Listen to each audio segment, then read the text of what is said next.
आज आपण multiplication of integer शिकणार आहोत, म्हणजे पूर्णांक संख्यांचे गुणाकार। आता त्याच्यासाठी काही नियम आहेत। जर positive number into positive number असला ना तर तिथे साइन उत्तराला साइन येतं positive. Positive number multiply negative number जर असला ना तेव्हा निगेटिव्ह नंबर असं साइन येतं।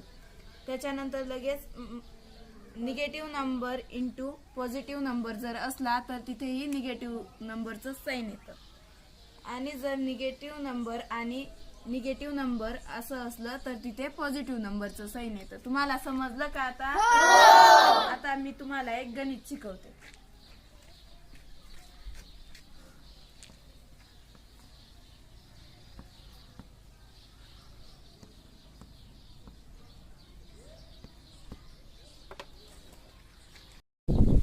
आता गणिताला कोणते साइन आलेले आहेत? मायनस आणि प्लस।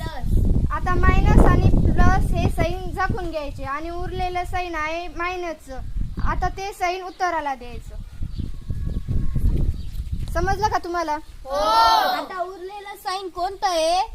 मायनस। मग मायनसचं साइन देऊन द्यायचं आणि 4 चा आणि 3 चा मल्टिप्लाय तर तुम्हाला येतोच। 4 3 जा 12 हे लिहून द्यायचं। समजलं का? आता इथे कोणता नंबर आहे, पॉझिटिव्ह का निगेटिव्ह? निगेटिव्ह। मल्टिप्लाय आता इथे हा पॉझिटिव्ह नंबर आहे का निगेटिव्ह? पॉझिटिव्ह। मग आता negative number into positive number बरोबर आता इथे काय येईल? Negative number. आता हे साइन ओळखायची एक सोपी ट्रिक आहे, ती माझी मैत्रीण राशी तुम्हाला एका ऍक्टिव्हिटीतून समजवणार आहे। आता माझी मैत्रीण तुम्हाला अजून एक एक्झाम्पल समजून सांगणार आहे। आता गणितात आलेले साइन कोणते आहेत? Minus minus. आता मायनस आणि मायनस हे साइन झाकून घ्यायचे आणि उरलेलं साइन आहे प्लस, ते साइन उत्तराला द्यायचं। समजलं का तुम्हाला? आपण उरलेलं साइन कोणतं आहे? प्लस। आपण प्लसचं साइन काही लिहित नाही। मग 4 चा आणि 3 चा मल्टिप्लाय केला काय उत्तर येतं? 12।